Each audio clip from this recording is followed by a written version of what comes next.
Hi, I'm Nadia and I'm the Yogi. And I'm Michelle and I'm the Blonde. And this is the Yogi and the Blonde podcast. In this podcast, we offer guidance, Motivation, education, and inspiration to help you adopt healthy habits you can sustain for life. If you enjoy the podcast and would like further information, head over to our Instagram or YouTube pages. You can find the links in the bio. Hello and welcome back to the Yogi and the Blonde podcast. That was not rehearsed. If you are watching this episode on YouTube, you will see we're together, which doesn't often happen. So we're probably going to be together for the next few podcasts. So enjoy our new space. Which is quite nice. It's just the energy's a bit different, but we are in the back office at Les Mills in Newmarket. So where both Michelle and I PT from. So just because of our schedules, we had to just jiggy some things and we thought, let's do it from here. Well, it won't, it's not a big deal. We want to keep the podcast flowing. Flowing. Consistency is the key. And as PTs, we talk about being consistent, right? Yes. Practice what we preach. Yes. So today's podcast, we're going to kind of delve into a little bit of the yogi's realm of expertise. So we're basically going to be talking about yoga. And this is a subject I actually find quite interesting because I'm not a yogi. I don't do yoga, but I have dabbled with yoga in the past. Dabble? So dabble. Oh, okay. I thought you said doubled. Doubled. Dabble. Just a little dabble. So in the past, growing up in the noughties and what's the noughties? The late 90s and the early noughties, like the year 2000s. So never heard of that. Yeah. So the 80s, the 90s, and the noughties. So the naught. Yes. There we go. So growing up in the late 90s, early noughties, very influenced by pop culture and what's going on. And there was a time Madonna made a comeback. Madonna's made about 85 comebacks over the last 50 decades. So Madonna made a comeback and she had totally transformed her body. Like she was lean, she looked epic. And everyone was like, what the fuck has Madonna been doing? Because I want to do that. And she came out and she was like, oh, I've been doing yoga. So I was like, impressionable young woman. I want to be like Madonna. I'm going to go to a yoga class. So I went along to a yoga class and I didn't realize that there are lots of different types of yogas. So we went to this class. There were quite a few people in there. And it was very slow moving and lots of like lying down and eyes closed. And towards the end of the class, they actually told us like all lie down, eyes closed and release. And some people started farting. What? I'm pretty sure this is not how Madonna got super ripped by letting it fart. So let it go. It's like, so clearly there are other types of yoga for different things. So we thought, seeing as Nadia is a yogi and teaches all of these different types of yogas, it might be quite an interesting topic to cover in our podcast. Like, what the hell was I doing? And what the hell was Madonna doing? Because these were not the same things. Oh, that's hilarious. I love that story. I remember Michelle telling me that, but there's parts of it I don't remember. So that was like hearing it again for the first time, but I remember the parts. I do remember that. That was quite impressionable with the parts.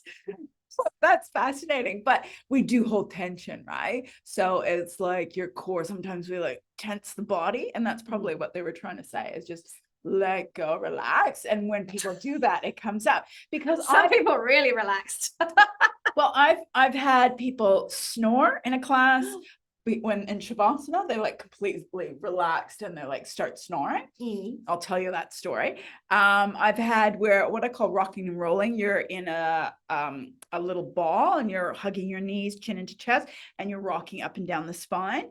And I've had people fart there because you're using the core and coming up and that compress and you push out. And yeah, especially if somebody eats a lot of beans or any of that kind of stuff as well. So the snoring one is my favorite. This is when I was doing my yoga teacher training, where it was 11 months long.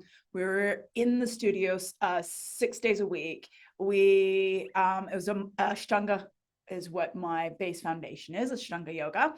And we would do Mysore classes and lead classes. Lead classes was probably what you're used to, is you go in and you got somebody who talks you through everything, right? So, and we would have to, part of the criteria is to be in lead classes, and we'd be with the instructor and he would or she would tell us, you're going to teach this bit, you're going to teach that bit. And some of us don't teach that class, but we'll teach during the next one little snippets just to give us that real experience. And I remember I'm just sitting at the front. We're all sitting around the edge of the studio and everybody's in Shavasana, and I'm sitting at the front. And there's this guy, he just zoned right out in Shavasana. It was like 5 minutes because it was a lunchtime one. So not really long Shavasana. And he like started snoring hardcore.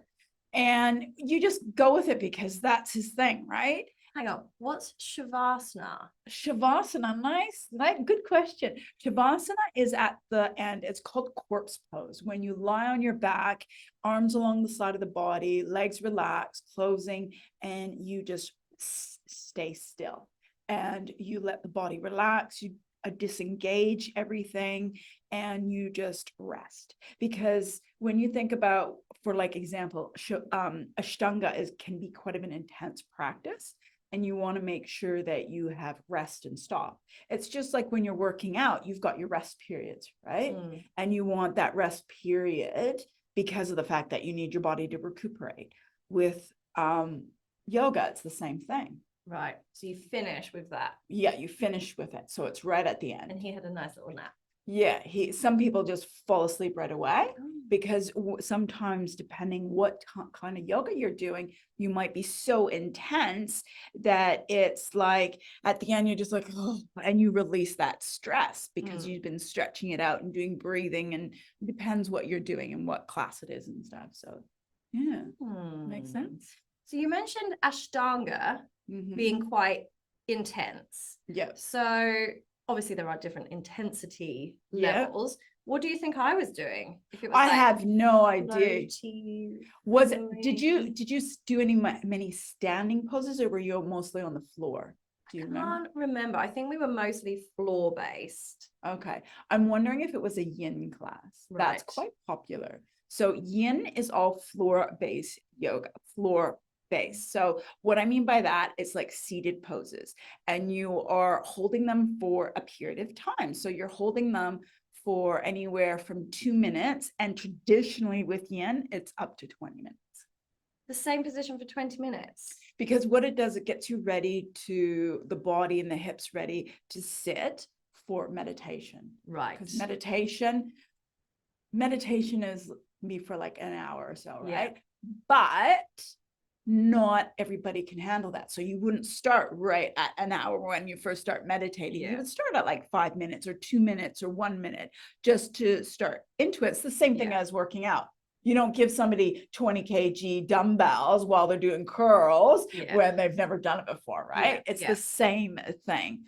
Makes sense. Yeah. So yin, so you've got a yin yang type of yoga. So yin is more grounding, restorative, grounding to Mother Earth. And then you've got yang, that's more active. So you'll hear a lot of things of like Ashtanga, power, vinyasa, a flow yoga. All of that is quite moving and strong and flowing. So, and some of them, like Ashtanga, what I love about Ashtanga, you're actually holding the pose for 5 breaths. And it's not like 1, 2, 3, 4, 5. It's 1, 2, 3, Forgot to breathe then. I'm holding my breath. But the thing is, though, when we hold the poses, then we're actually able to be in that moment and still. And that is what I think for myself personally. This is what I think really helps us to lengthen, to be in the moment. Otherwise, we might as well be outside running around and being in the busy. Busy is so popular. So let's slow down, hold it, be in the moment, be still. Be still. You're still activating the body. It's still challenging, but be still. Be still. With the breath. Be with your body. But anyway, so there's those types of flowing, and then you've got Bikram, and Bikram is so Ashtanga. You've got Ashtanga and Iyengar. Iyengar is using props.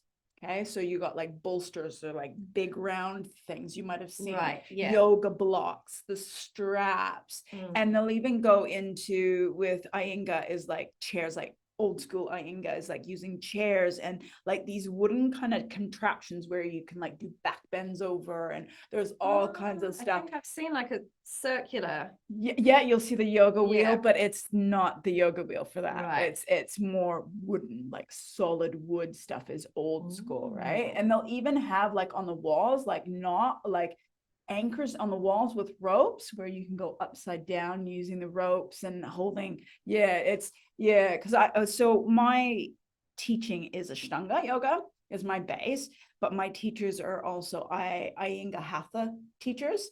And so I got trained in that in pregnancy yoga as well.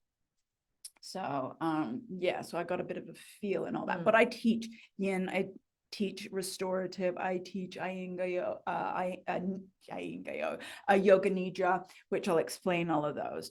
So when we hold poses for a longer period of time, it's like a meditation as well, right? Because when you do the physical part of yoga, which is called asana, asana is the physical part of yoga.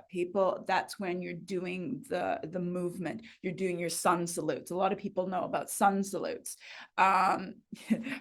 going up and down, and downward dog, and just all your inversions and your standing poses and your seated poses, and you're flowing from one to the other. And that is that yan type of practice.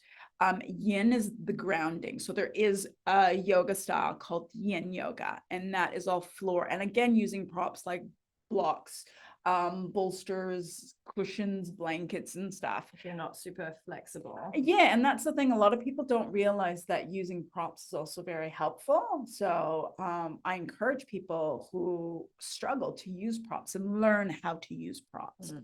Now, then you've got what I also teach is restorative, again, using props. Yin, when you're doing a yin yoga, there's still a little bit of yang. So that means you're still active, you're still a little bit engaged, but it's all groundwork, majority of it. Yeah, sometimes depending on the teacher, again, might do a few standing forward folds, depends again on the teacher as well. My thing, there's no right or wrong, it just whatever works with that teacher. Now, then you've got the restorative. Restorative is you make these shapes with the blocks, the bolsters, the cushions, the straps, even like sandbags. You can use sandbags because it just anchors down a bit more. And this is like you make a shape and you just lie over it.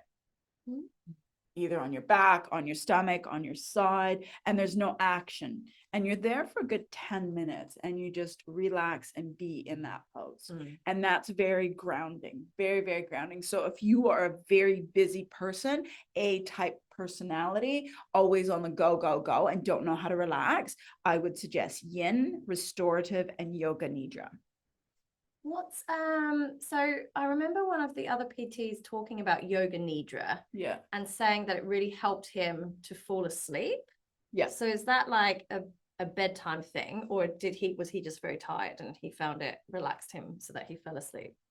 That's a very good question. Now, they call it sleep yoga. So it's known as sleep yoga. But what the practice is, again, it's a meditation, but you lie on your back. You're in Shavasana, so in corpse pose, lying on your back. You might have just something underneath the head, but not propping the head up.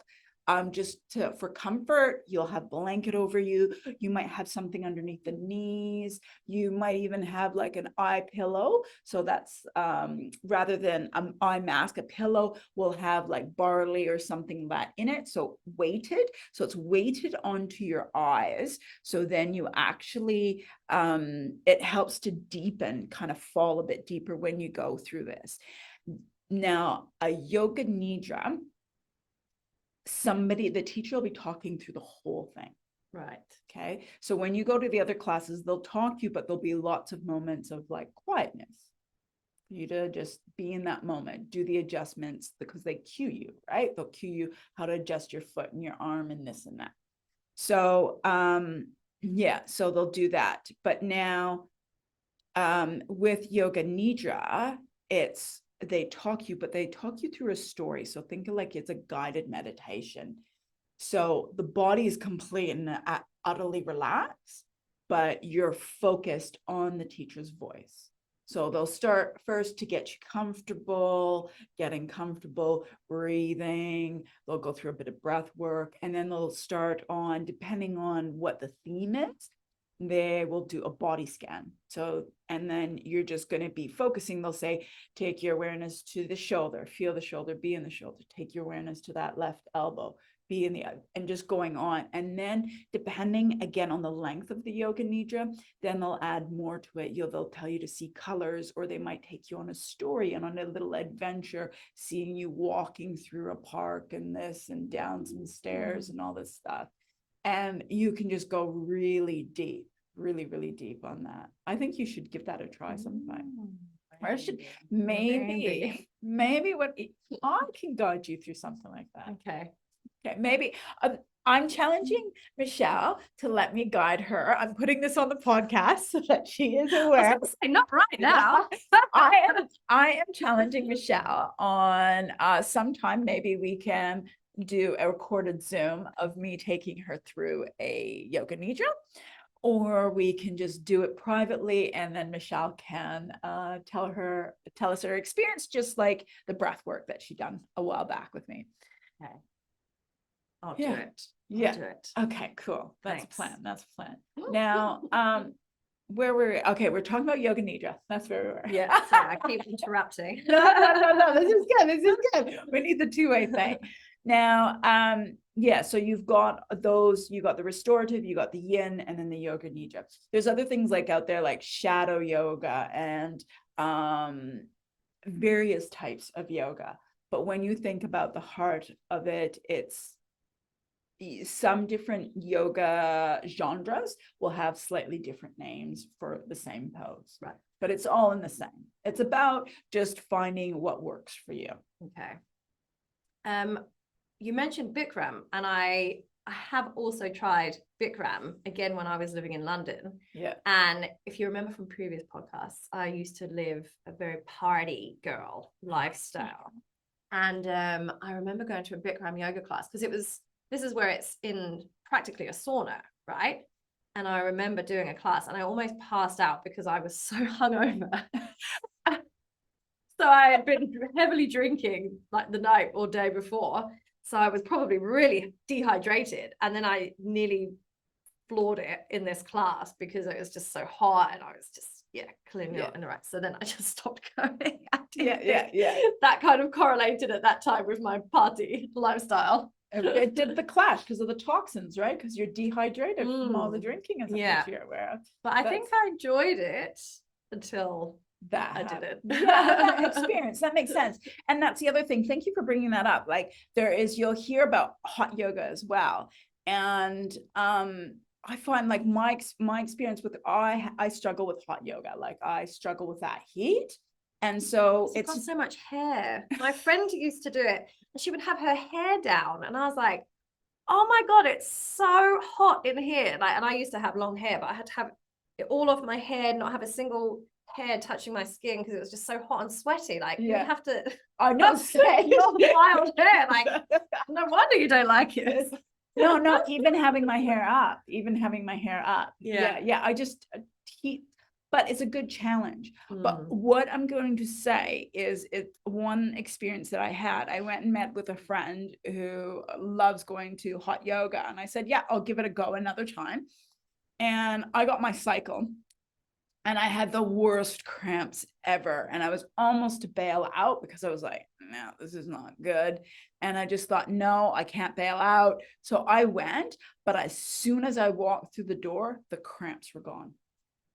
So you think about it, think about this. Well, I You would sometimes put heat on my uterus. yeah. You'd put like a Yeah. hot water bottle on your Mm. pelvis, right? On your Yeah. stomach and stuff. And that would ease it out. So imagine a heated room like that. It was Interesting. fascinating. But as well, I struggled because of the fact I was on my cycle, and I was talking to the teacher about it. Because this is not my area of expertise, is hot Yeah. yoga. So, but I understood. Mm. And yeah, and we just talked a little bit about it and stuff like that. It was quite fascinating to just have that experience. So on that is, I'm going to go with what I tell anybody. If you are going to try yoga, or if you're new to yoga, Yeah. try different teachers, different kinds of yoga. You will resonate with everyone, because you might think one teacher is better than another, and it's just because you resonate more with that person. So if I've got someone that comes into class and they don't resonate with me, that's fine with me. But if I will guide them and tell them to go to another class or try another teacher. And that's okay. I've had great reviews of my classes, and then I've had people like, not found it too hard, or they just didn't resonate with me, so they didn't like it, and that's okay. And that's with anything, really, right? It's about, make sure you resonate with it and explore and experiment. So don't give up if you don't necessarily enjoy your first experience. Well, that was like with you, if you think about it. Yeah. Well, I think because it was like expectation versus reality. I was like, I'm not going to end up looking ripped like Madonna. I wonder if she was doing the one with the ropes hanging upside down. I'm just trying to think, because I remember vaguely many years ago, and I think she's more like vinyasa, power, ashtanga, maybe. I think even she might have done a bit of ashtanga, which is quite challenging. So that's more like a workout. No, it's not a workout. It's just think about it like calisthenics. So if you don't know what calisthenics is a workout for just your body weight workout. So it's just using your body. So I noticed even with my clients that a lot of them struggle with body weight. You got to think when you're doing, for example, chaturanga, which is you're in plank, and then you come down to like half a push-up. That's body weight, and it's resistance. You don't just drop down. You're like nice and strong through the whole thing as you go down to halfway, and then you're pushing yourself back up into upward dog. And when you think about that, you're using your body weight, right? You're using your muscles. So if you're doing that rather with then the momentum and having an intention, then yeah, you would get stronger. But then again, I'm going to say diet, sleep, hydration, just all of that makes also the effect on what your body's going to come out and do. Yeah. And there's a good chance she probably went vegetarian or vegan as well if she was doing yoga. Yeah. Which, yeah, depending on the person, again, the body type, this is probably worked for Madonna to do that as well, right? Yeah. And so you can't go, oh, that worked for her, so that means it's going to work for me, which is what happens when you see people that are famous and stuff. You're like, oh, that worked for them, it's going to work for me. Yeah. But no, we're each individual bodies, and not everybody's going to work. Fad diets and things like that come from. It's like, oh yeah, I'm gonna try this because this person did this, and I'll try this, and this person did this. Same thing. And like I said, I was in that perfect catchment for falling for all the fads at the time. One thing, Madonna did this, but she probably also did this, and this. Or it wasn't that one thing. Yeah, totally. And we're aware just of what the profession that we do. Yeah. Now, I'm going to talk a little bit as well about resistance training. And this is why I also became a PT. Going through Ashtanga yoga for my body. Like, I'm not saying it's going to be like this for everybody's body, but from working in corporate, being still, then doing yoga, and not being mind body aware with my muscle activation, I kept injuring myself. And I remember in yoga or just in general? in yoga, Right. and then being stagnant for 8 hours a day as well, and not moving, not going for walks or any of that stuff that I would do now. So so I would injure myself, and they would say, oh, it's, your posture while you're at work, yoga, and I remember I came across this amazing physio. She was also a Pilates teacher. There's a lot of physios that go through like the Pilates route, and they're also Pilates teacher. And she came to me because I've got a kidney disease, so I'd be like, I'm retaining water today, and she's like, no, you don't look like you're retaining water. Then she touched me and she's like, oh my god, you're retaining water. I'm like, told you, I'm aware. I do. But then she's the one that said to me, she's like, ooh, are you engaging your glute? I didn't know how to engage my glute. I didn't know how to create that body-mind connection. And this is where I started learning, going, I need to learn how to activate my body, how to do some resistance training. Because I was also told by my teachers, my yoga teachers, which I have immense respect for, they're like, oh, don't go to the gym, that will stiffen you up. But actually studies show, depending on the person again, and what their joints are like, what their myofascia is like, all of that, it could be actually weakness, not just lack of mobility. It could be the front chain that's really strong and tight, but the back chain has a lot of mobility, but it's actually weak. So there, and it could be vice versa as well. Yeah.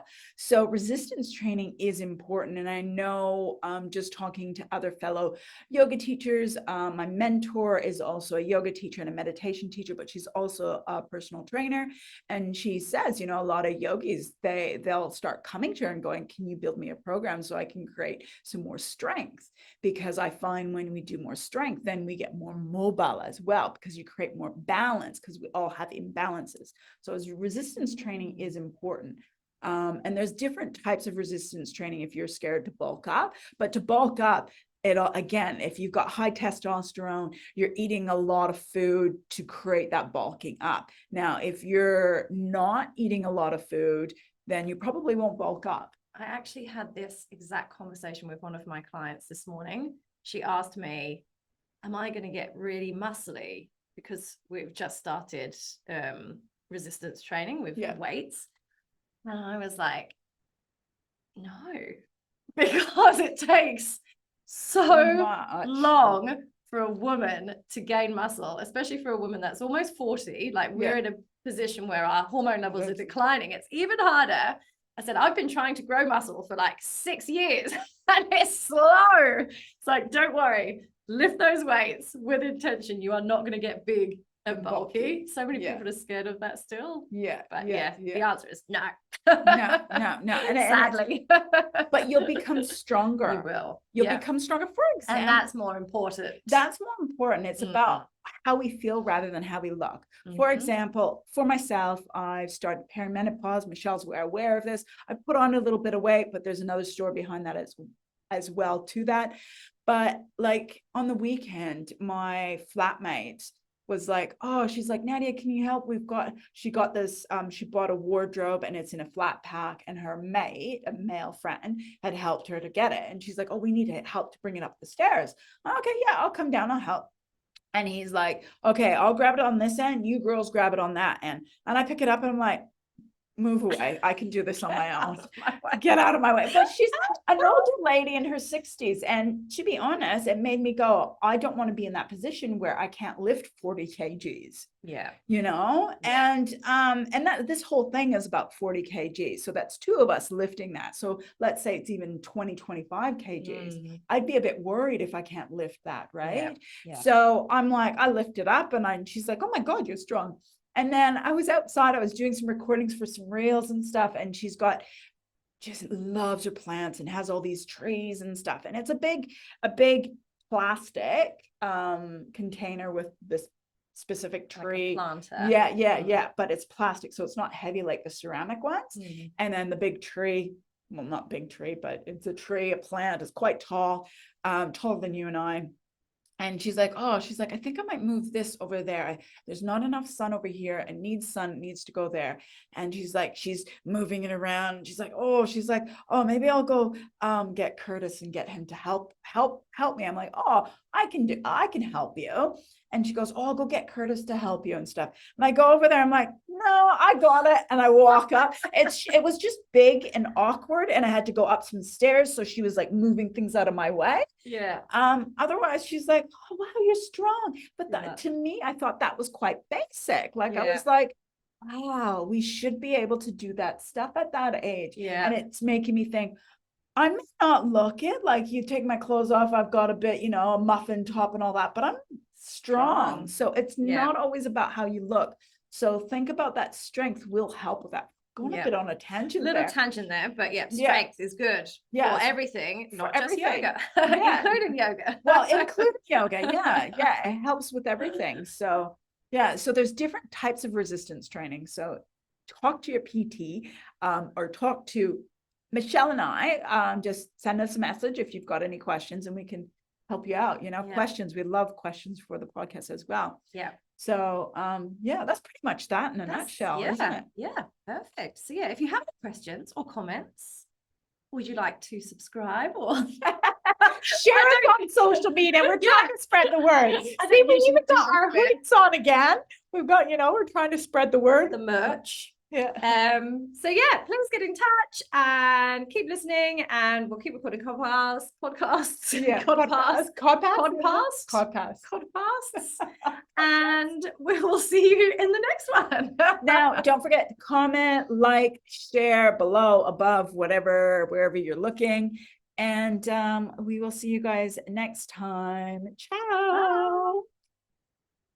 If you have enjoyed listening to our podcast today and want to hear more, please subscribe using the button below.